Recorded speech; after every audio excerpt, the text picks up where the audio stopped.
Good day, ma'am and sir. I am Maricel Alawigan, 39 years old. I am married and I have two children, 17 and 13 ages.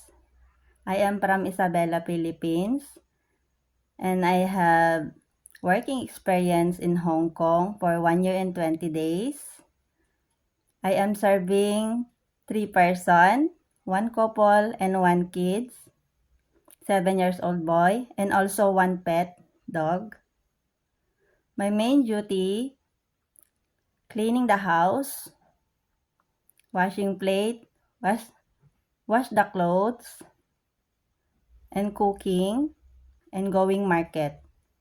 Also, I'm going also in the school with the kids and picking up every finish their classes. Ma'am, sir, I am hardworking, trustworthy, and honest, also polite. If you give me a chance to work to your family, I will promise I will do my best and and I am I will do my best and I will work to your family until you need me. Thank you, ma'am, and God bless.